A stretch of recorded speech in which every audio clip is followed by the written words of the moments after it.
we tell people about this weekly email. They say they'll go, well, who checks email anymore? And I'll say, people who buy houses check their email. People who have money in the bank. If you go to an agent right now and you said, hey, look, if I could give you the exact recipe to sell 50 homes this year, what would you do? They would say, I would do anything. I would do anything. And then you spell out the recipe and they won't do it. No, they won't. If they all got it, we wouldn't have a job. That's right. So where's that happy medium, man? Right? Yeah. All right, guys, I'm incredibly excited today. Episode 100, and I cannot believe it.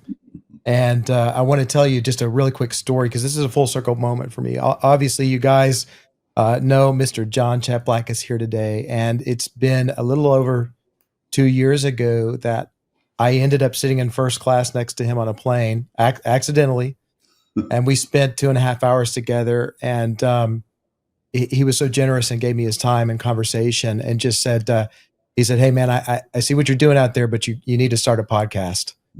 People need to, when they meet you, they need to say, hey, I heard your podcast, and so on and so forth. And here we are 100 episodes later with the guy who encouraged me to do it. And so, John, we're so honored to have you, man. Thank you so much for being here. Appreciate your time, John. Well, it's my privilege. And I want to really expand though too, because there's many conversations I have with a lot of people, and there's two parts to this. And okay, that sounded good, and then people just jump back on the treadmill and do what they were doing. But the other thing that I complimented, and I say this, and I think anyone that knows me knows that I don't soften things up or butter things up. But the one thing that I expressed to you too is you're very conversational, and I'm someone that's can really push people away, partly by design, because I want a specific audience that really wants the truth, but you don't feel salesy on video, and you just present yourself well from a marketing perspective as you are. And so I think it's important too, when we sit down with people that we know or we've had an experience of, to not just ask questions, but to point out the highlights of the things that you know about them, because you just don't realize how much something so simple can impact a true action taker. I mean, ultimately, you guys did it, but I'd given you some feedback and you took action. So sure, it's awesome to be here, and you guys should be proud of yourself for what you've done. 100 podcast episodes, man. Well, thank you so much. Yeah, appreciate that. We'll jump in, and you guys make sure to like and subscribe, because yes, we're at episode 100, but we are just getting started with what we're going to accomplish and what we're going to give you guys from a place of contribution, and was encouraged to do that. We spent the last week at John's ranch, and just here's what I can tell you, and I love about really the message that you give to people, and it really touches the heart. And I think I said this in a post. You did, yes. But it touches the heart because you're coming at it from a place of, here's what I heard: contribution, contribution, contribution. Everything will work itself out after that, right? Just give. And even with your top tier people, like you were just giving us a little bit of behind the scenes, and you go, hey, actually, this thing that we were going to monetize, let's just give that away and we'll catch them on the next one, right?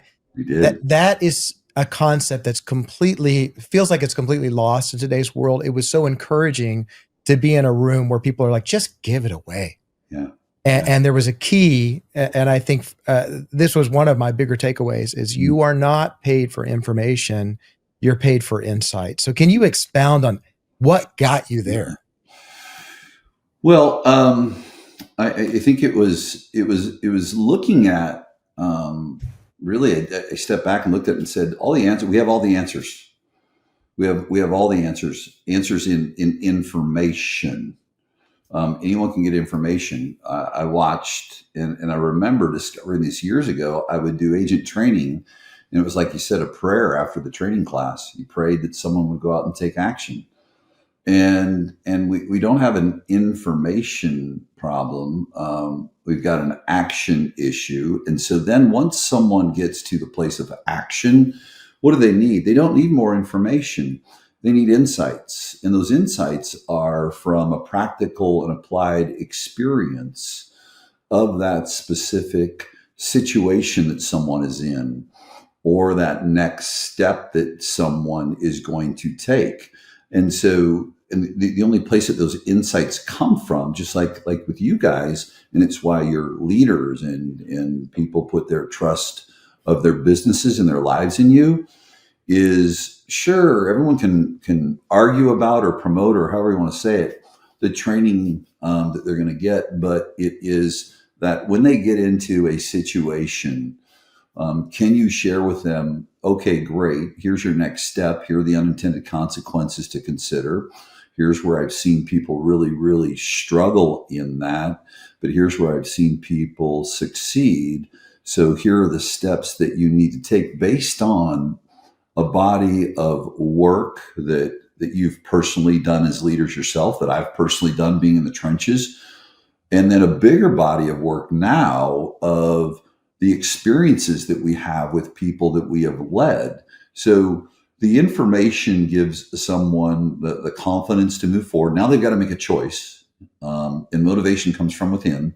So then they take the action. Well, if you're taking the proper action steps, you're going to encounter roadblocks.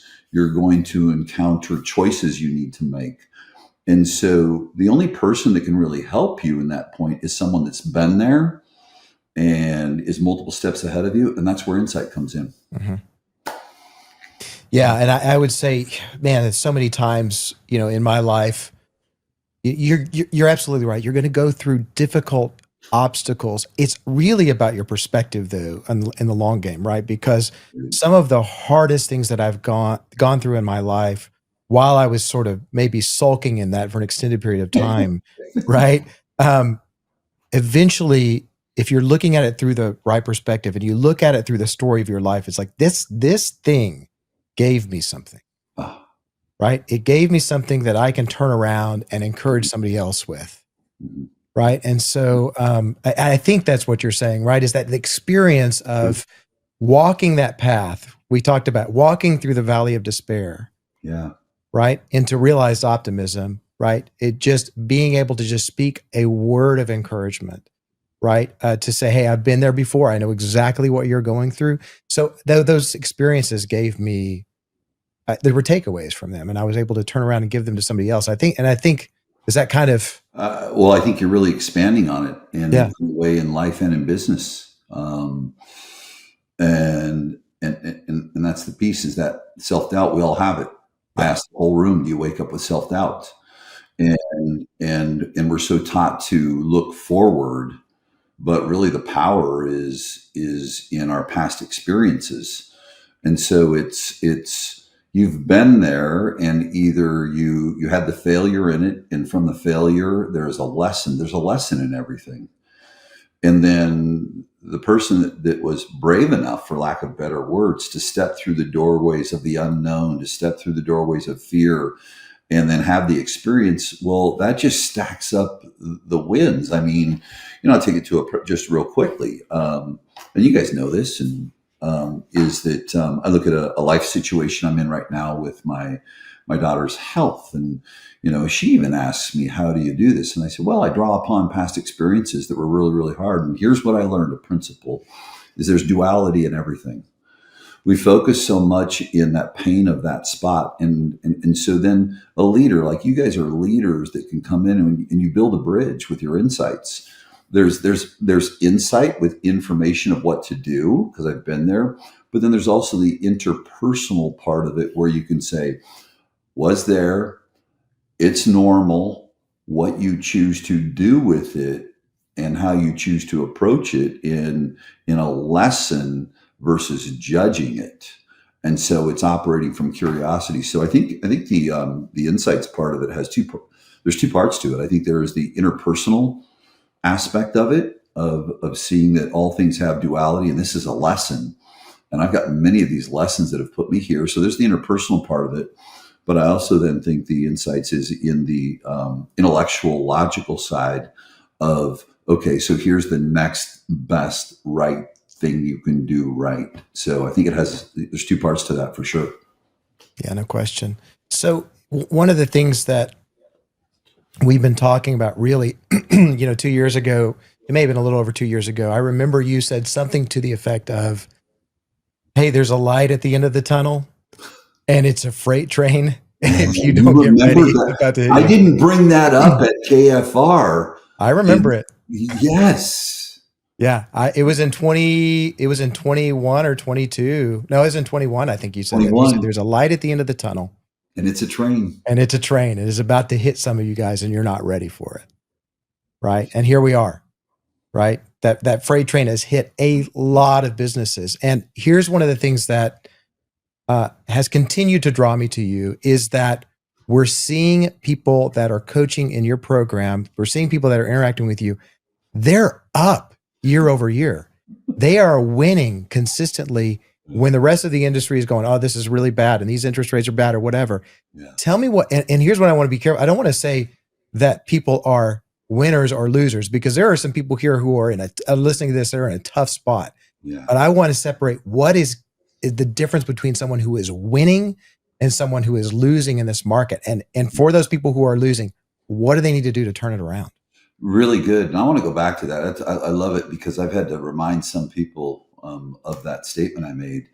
And, I'll expand real quickly. I said, I haven't made too many because I'm not a real economy watcher and probably not that educated.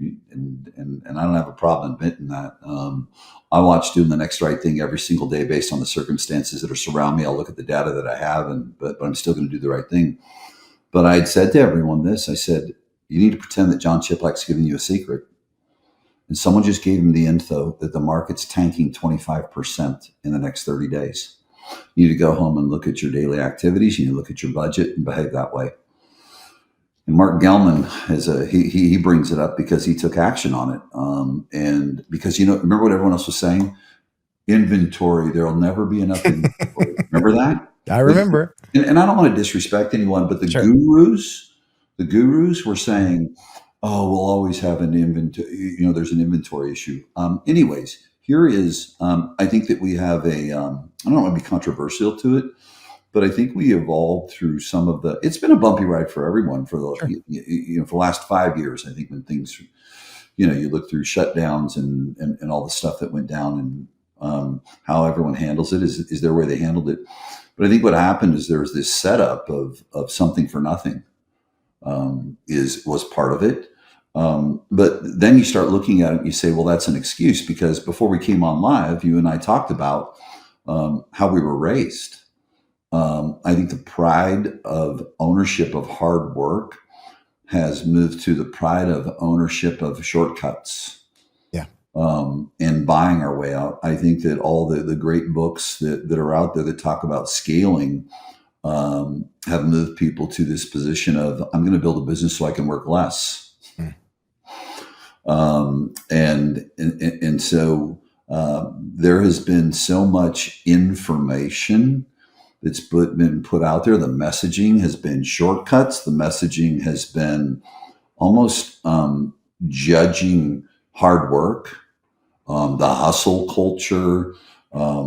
There's been so much judgment around that I think the basic core fundamentals of life and business just kind of went away, for lack of better words. Right. And so what I would say to people is that here's the difference is actually, and I always ask this question, if we had to turn off your Zillow or your realtor.com or whatever PPC, and you knocked 100 doors today and you called 100 people today, and you did it 5 days a week, would you be the top producer? I've had 1,000 people in a room. I've had 10 people in a room. Raise your hand if you would be. Every hand goes up. Mm-hmm. And so I think that's partly it. I think that we were kind of shaped in that way, society was, and then people just, oh, okay. And humans typically go with the flow versus, let me draw back to my core principles, even if they were raised a certain way. Hey, this is the way that people are going. I think that is part of it. I think that the other part of it is, and this is very interesting because I'm a vendor per se, we've got different businesses, whether it's leads or all the things that we do, is that people use technology. So based on that premise of, hey, you got to scale, so you should do less, no matter what, if you can pay someone less to do something than what your dollar per hour value, all the academic business books say this, right? Right. All this kind of sweeping. And so people bought onto that. So you had a combination of what they were taught there. You had a combination of society, and then you had this other evil called technology. And what technology did was people then went into leverage, which all the books teach you, and they leveraged themselves out of relationships. They're out of touch. They don't even know what the emails say that are going out to their audience. And so I think it's a combination of those things that have contributed to it. Now watch this. We talk very much about it, and we see what can happen from it. Email is important, but who's writing it? Is it your written word? Social media is important, but are you hiring a social media person that, not to take away their skill sets and their talent, who really isn't giving your spoken word? They're trying to match what the message to the marketplace, but it's not genuine and it's not you. So I think it's a combination of those things. I think it's what we went through with, this something for nothing, this leverage thing by technology, and this pay someone to do less. And, my mentor and coach, Dean Graziosi, who probably doesn't have to work ever again. He does his own social media posts and does his, writes his emails. And he can hire the best copywriters on the planet. So I think a combination of those things, if that makes sense. Yeah. I think you've already touched on this in some form or fashion, but if you were sitting down with a brand new agent, we have a lot of new agents that listen to the podcast, brand new agent, you could mold them into whoever you want them to be. Mm-hmm. What would be 3 things that you think that they should focus on right out of the gate? And you said door knocking, picking up the phone. I understand that. I want to dive into that. What would be 3 things that you think would transform their life over the next 12 months? Well, and are you guys, and it's interesting because I get so much into the human experience stuff, and I've known you for a while. Are you guys providing leads, or is it agents out prospecting, or a combination in your organization? Combination. Yeah. Combination. Perfect. So here's what I would say to all of them, every single one of them, is I would say step number 1, and they've got it really, really good. I would go into leads that are 2 years old or older, and I would talk to 20 of them for 2 minutes a day. I would make sure I wrote at least 1 email a day, just from a practice perspective, and making sure that you're getting 1 email out a week that is your voice, that is talking about. And it can sound funny. I think I shared it with y'all last weekend. The best class is that $17 MLS Board of Realtors CE credit class that taught you about social media and video. Yeah. And email. But they threw email out because email's passe. It doesn't work. So I would say, like in its simplest, this is undefeated. I would and so we'll go to your agent that says, hey, listen, I like going into a place where someone has given their name, phone number, and email address and about real estate. I would say talk to 20 of them a day for 2 minutes, period. That is your minimum. That is your oxygen. I've been asking the question of people. I said, how long can you go without oxygen? And they say, 2 or 3 minutes. Okay, cool. How long can you go without food? Well, maybe 2 weeks, 10 days, 2 weeks. Okay, good. Here's the problem. You're trying to eat and you can't breathe. You're trying to eat and you can't breathe. And so, well, what do you mean? I go, breathe first. Your oxygen is those 22-minute conversations that you're having. So in its simplest form, and 1 email a week sent through that database that is a market update 1 week, that is a local, your 3 favorite, and this sounds so cheesy. I got a client that did 150 million last year, turned off. She has no Zillow, no Realtor.com.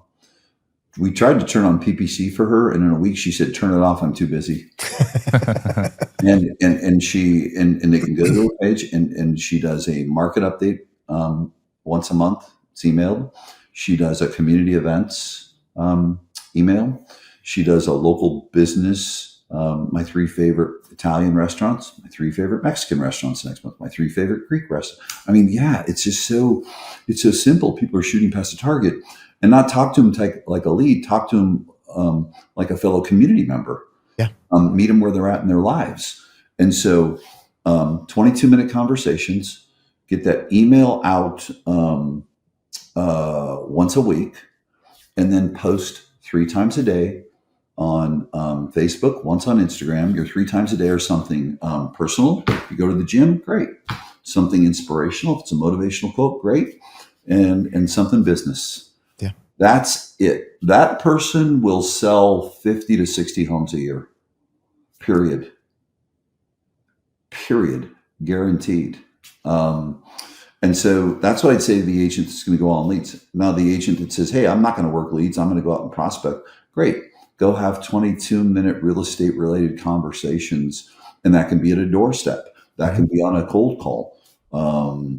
It could be, some people are really great networks. A good friend of our community, Amy Wienans, when she got started, she would bounce around at coffee shops in the morning. She was just out, that networker type, which it takes a special breed to do that, but just keep it simple. Go out and pass out free CMA flyers. Get on the phone. When do you plan on moving? I mean, no magical scripts.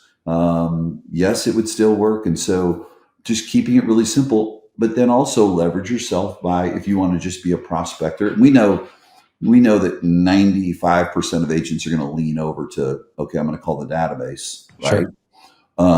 But that 5%, just go out and, go for a walk, get exercise, and hit 100 doors, leave flyers at the doors. Yeah.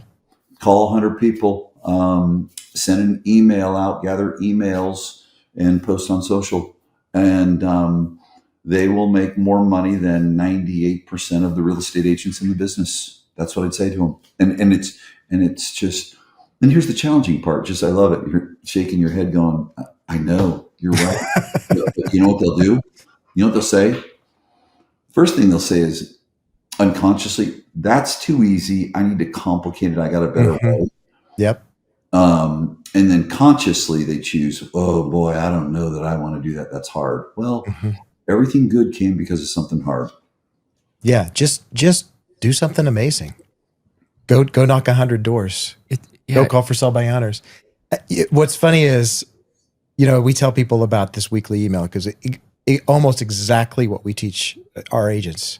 Yeah. And you know what the thing they say is, they'll go, well, who checks email anymore? And I'll say, people who buy houses check their email. People who have money in the bank check their email. I think I shared it, but I think it's good for us to repeat again. And this proves a point right here. Tony Hansen, who you guys got to meet and see speak, right? Yeah. For 16 weeks, and I want individual agents to hear this. I want team leaders to hear this. I'm $2,000 for 20 minutes. For 16 weeks, he spent $32,000 for, I don't know my math. I should figure this out because I tell this story a lot. Is that 5.5 hours roughly of time? $32,000. His 3 leaders came on the call. You know all we did? All we talked about, did we lift up the number? We didn't even go conversations. Did we lift up the number of calls? That was it. At week 16, we said, this plays right into what you're sharing, and maybe you've told the story to your people. If not, I know you will. Okay, great. Do we have a baseline we won't go below? Yes, we do. Great. Go into the database and find out what your agents are averaging emails sent. They were averaging 1 email sent a month. I said, okay, to the 3 leaders, I said, you're going to write an email, 6 or 7 sentences, conversational. You're going to give it to them at the sales meeting. And you're going to have them all send it out mass just once to the people that are their leads. And you're going to come back and measure the next week. 6 weeks later, appointments went up 40%. Mm-hmm. Now, let me give you some math. Appointments went up 40% in an organization that did 586 closings the first quarter. We turned a battleship. But watch what that leader did. 32,000, 16 weeks, 4 months of the same boring measurement conversation with high-level leaders. And then we went 6 weeks and shifted into the once a week email. And appointments went up 40%. He's up, and we started that in the middle of last year. Middle of last year. So it carried into, we get into November, and then we started working on the emails. So it sets it up perfect. First quarter, wow, up 30%, 586 closings. And so it doesn't matter. See, watch this. We're talking doing simple little things. That's all relative. 586 closings. That's not relative. Yeah, it is, because look what he's doing. Dials, email. Mm-hmm. Yeah, but that's easy. You're absolutely right. Because that's why I shake my head. Is like, if you go to an agent right now and you said, "Hey, look, if I could give you the exact recipe to sell 50 homes this year, what would you do?" They would say, "Oh, I would do anything. I would do anything." And then you spell out the recipe, and they won't do it. No, they won't. And It was my wife's going out on some appointments, and we were just chatting in our master bath before I jumped on with you, and we were having this exact conversation. She said, "I don't get it. I don't get it." I says, "Yeah, here's what we've got to remember, though. If they all got it, we wouldn't have a job." That's right. yeah, So where's that happy medium, man? Right? Yeah. Yeah. So That's absolutely right. And here's what I want to tell you. This is something that, is a concept we've shared before, but it's like, I used to think work ethic was something you either had or you didn't have. And somebody told me one time, it's like, you can develop your work ethic, right? It's just like going to the gym, right? You're going to start day one and it's going to be hard. You're going to be breathing heavy. You're going to be probably laying on your back by the end of it. Right. But guess what? You build resilience, you build toughness, you build confidence. Right. And then guess what? Then those same weights get a little bit lighter. And just after time, it's like you can develop your work ethic here. So you guys that are like, "Man, I just don't know that I can work that hard." Well, you can work harder than you did yesterday. And tomorrow you can work harder than you did today. And you can build up that work ethic, and it will make you unstoppable. And here's what I can tell you. You'll get to a place where you don't want to break the chain, right? You're going to do this day after day after day, right? And then you start to develop that confidence, and then it becomes who you are, right? yeah, I think It becomes who you are. Yeah, I think you could speak to this, John. I mean, 5 years ago, you told us at KFR, you were kind of starting from scratch, right? Like tell us about that. Like tell us about, what you had to develop from 5 years ago to get you where you are today. Well, it even goes back further, but I want to come back on and go a little bit deeper, but then I'll share, what it all looked like for me. I'll go even further. I love it. It's say it another way. And I love this question. Which comes first, motivation or productivity? Well, motivation, really? You ever seen someone that was not that motivated, and they experienced some productivity? They experienced a victory, and all of a sudden they got motivated. Oh, yeah, they got that one victory. So how can you get someone in a position to get a win, even a tiny one? Okay, but then have you also seen someone that's come out motivated? They do the right things and they're productive. Yeah, so it's that goes both ways. My son, real quickly, and then I'll come back to your question there. I can tell you, I don't know if it's 12, 13 years ago, he was, he's just like all of us. I think we needed to be knocked over the head, for lack of better words. I didn't knock him over the head, but I had said to him, he had moved in with me, and he was going down a different path. I said, "Here's what it looks like. You'll eat these type of foods. You're going to eat clean. I go to the gym every day. You don't have to come in. I'll leave the car on, leave the air conditioning on. You can sit in the parking lot."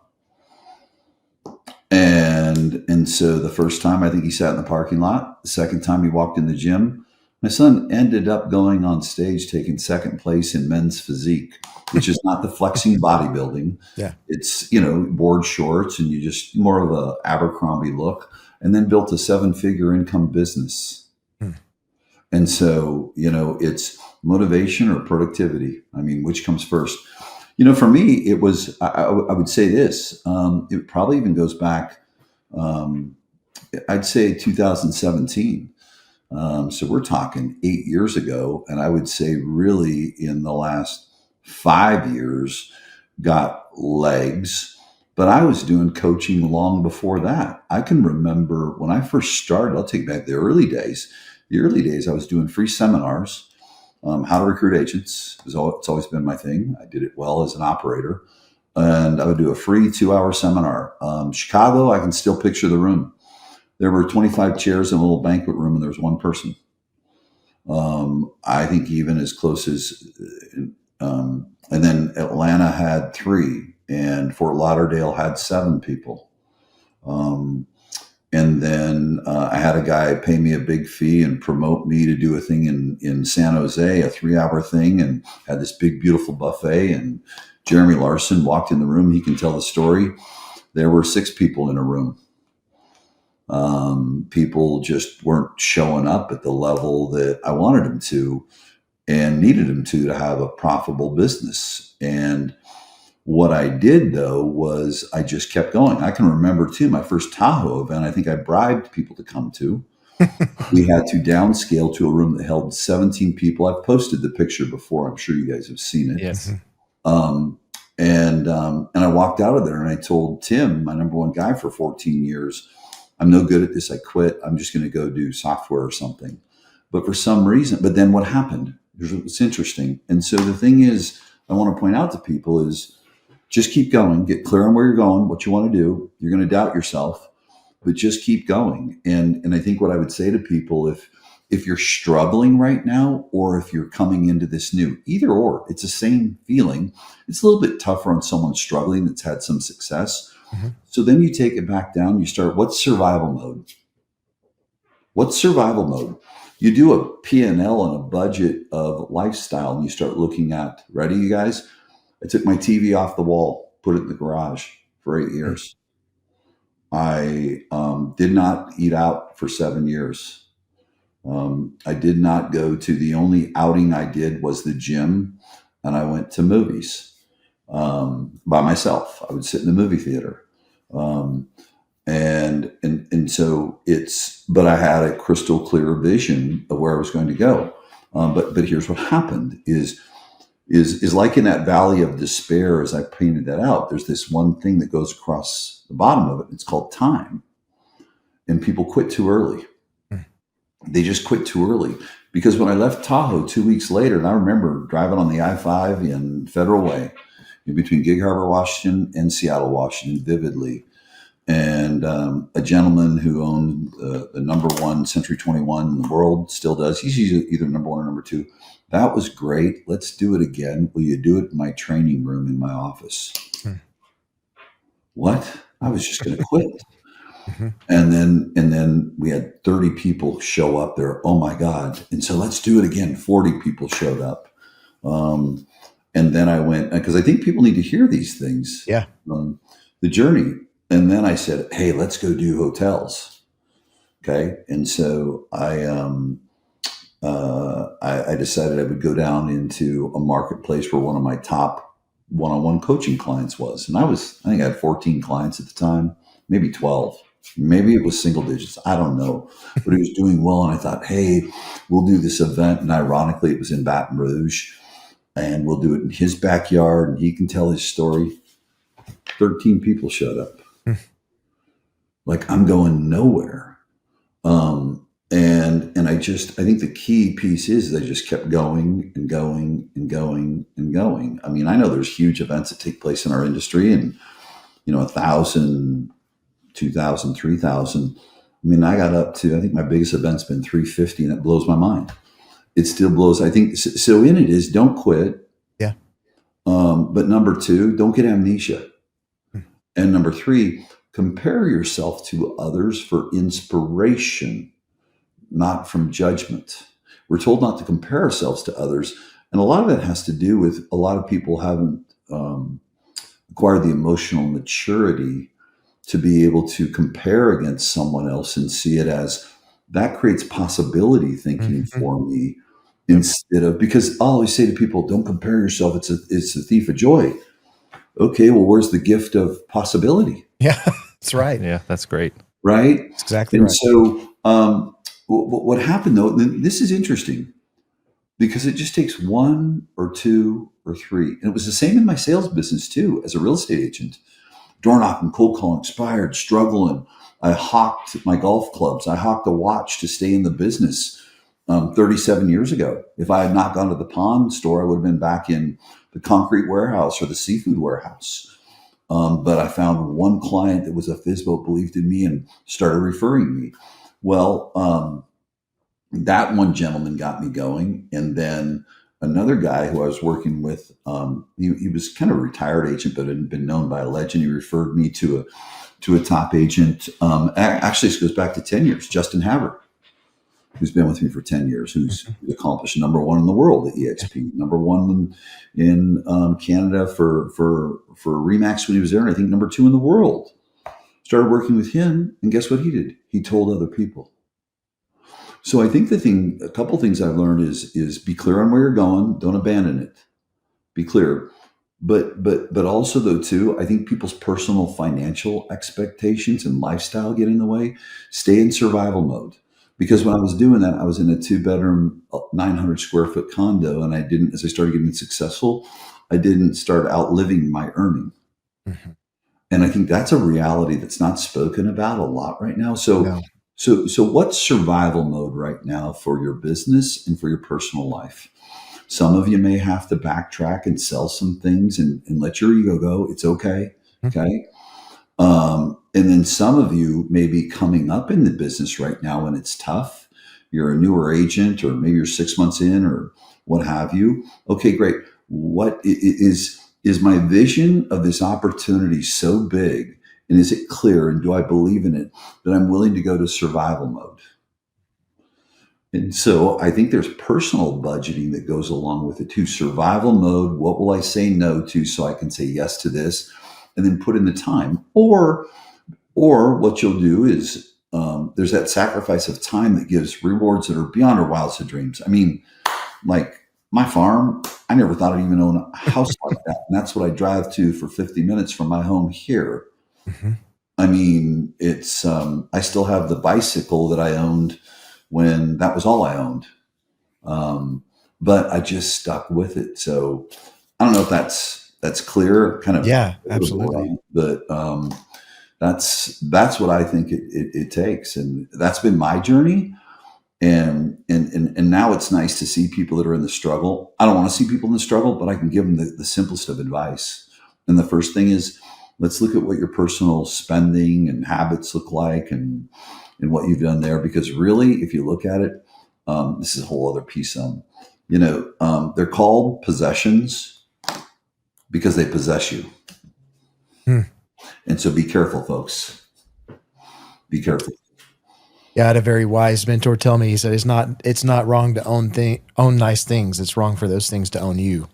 Really good. I love it. I'll be using that. Yep. I mean, I think that's what I took away most at KFR, and just with everybody around you, just their business is excelling right now. And I think that's what I took away most is like, all right, if you're struggling, if you need 20% more business, 30% more business, you need to be doing 50%, 60%, 70% more activity. And I think that's what people, anywhere you go right now, that's what they want to complain about, right? The market's shit, this is going wrong, the interest rates are higher, whatever.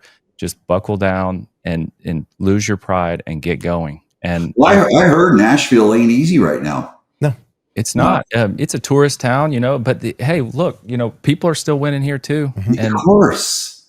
Yeah. So I think that's what I took away most. Is just those guys are they're in it for the long haul. They see the vision, and they're buckling up, and they're doing what they're supposed to be doing. Well, I love. So let's go here, because I know you guys are family men, and not to say that everyone else isn't. Okay.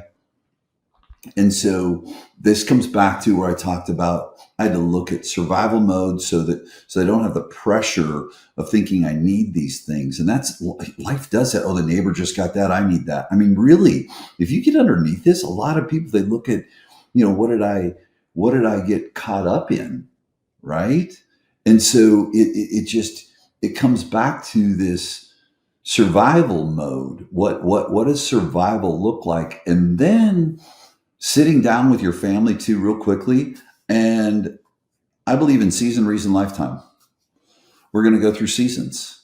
we're in a season right now, like because here's what happens too psychologically is we're out there working, but in the back of our mind, I know that my wife or my children, and not there on our back, we have our own guilt, right? Mhm. Well, the only reason we have guilt is we didn't sit down and say, hey, listen, have you brought your family into your business?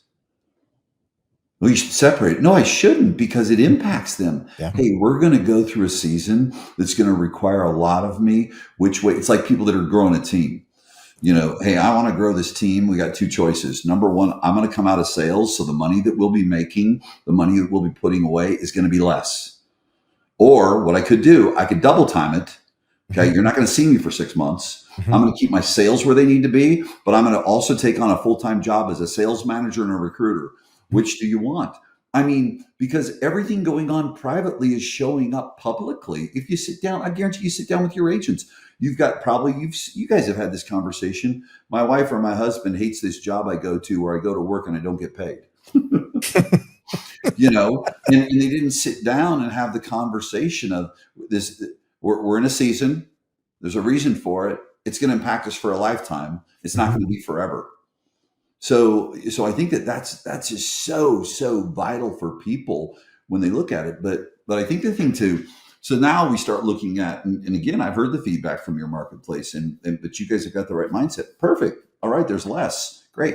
It requires more from me. It requires more skills. It requires more competency. It requires more work.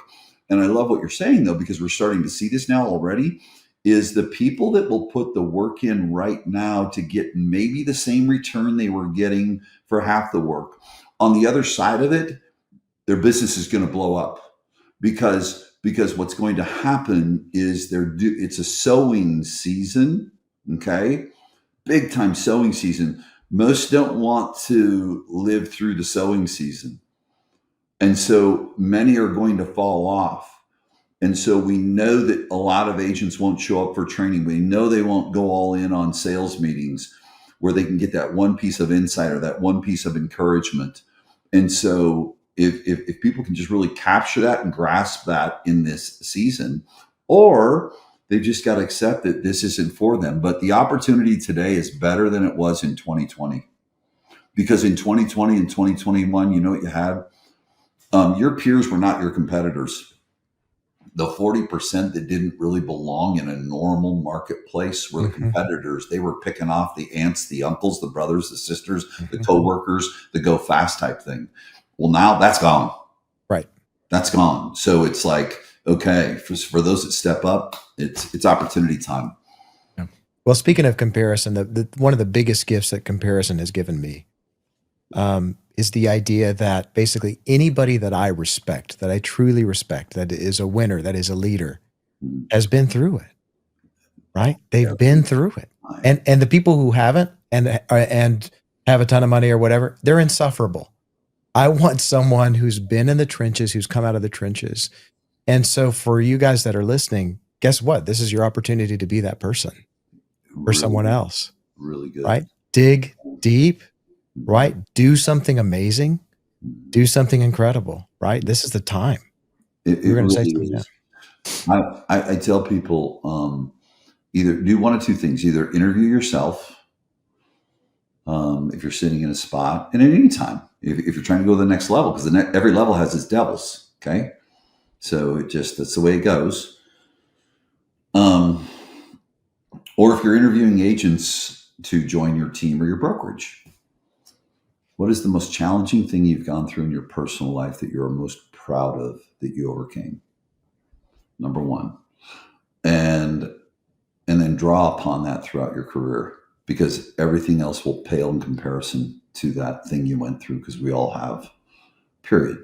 Number two, what is the biggest challenge so if I'm interviewing, what's the biggest challenge or problem you've solved in a previous job? How did you solve it? Resourcefulness. And so now I'm having them see their futures in their past and draw upon the borrowed belief instead of thinking you're going to find it back there. Go back and draw upon that. Now, if someone's sitting with herself, ask yourself this: what have I overcome? I overcame cancer. So talking to 20 people 2 times a day. What? That's hard. Yeah. I went through and I've heard the stories. I was abandoned by my husband with two little children, and you're here right now, and 22-minute conversations is tough. So there's that. Or I solved this big problem in a job, and so then you've got that resourcefulness that is so critical in our business and in life. But you've also got that perseverance that is really, really critical too when, the mind gets a little bit squirrely and we start doubting ourselves. I think that's what you do so well when you're kind of teaching like how to interview agents and things of that nature. Is like you have them build their own vision of their life. Yeah. And I think that's so powerful when they see kind of what they can become, and then you kind of walk them into it with these questions. And if for anybody out there that's interviewing potential agents, I think that's so powerful. Go back and watch any of Jon Cheplak's content. It's free on the internet, anywhere you want to find it. That's right. But that is really, really powerful because somebody's going to tell you exactly what they want in life, and you just need to walk them into it. And I just think that's been great for us. I mean, even in the last week since we left KFR, I mean, we're getting tons of agents just using that technique right there. That's right. So. John, a final word from you for these folks? Sure. Emotion creates motion. People talk about the big why. And I think a why can be so far out there. I would ask you to look at something that you want to change in your personal life right now as a result of the work that you do and the rewards that you get from the hard things you do. And I want you to obsess over it. I've got my thing. I happen to have, and I'm blessed to have it. And we've got to look at it that way. I'm blessed to have a situation with a child with a health condition. I'm not cursed with it. I'm blessed with that. Do you think anything's going to stop me getting the best medical care for my kid? Nothing. And so yours may not be at that level, but there's a promise you made to your kids of a private school, or your wife. You want to get them in a private school, and that's beyond your means right now. Obsess over it. Mm-hmm. There's something you want to do for your parents. You want to retire them. You want to buy your first home. You're a single mom. I hear this one. I love it. The single mom. I'm going to show him. So all you single moms, I'm going to show that guy. I don't want his money. I don't want anything. I'm going to show him. Obsess over it. Mm-hmm. So just make sure, because this work is hard, and the heart chooses, the mind justifies. Emotion creates motion. Make sure that every day you wake up, you have an obsession over something that's really going to move your heart, because real estate isn't who we are. It's what we do to experience who we are at the highest level. It's just a vehicle. Great quote. Man, I hope you can feel the gratitude from this side of the screen. Man, we're so thankful to you for what you've done for us and for what you do for the agents in this industry. It's such an honor to have you. It's such a blessing to have you. So thank you so much, John. Yeah, thanks so much for giving back. We appreciate it. Well, thank you, gentlemen. And I'm really excited because we're all just getting started. That's right. All right. Thanks, guys. We'll see you next week. Have a great rest of the week.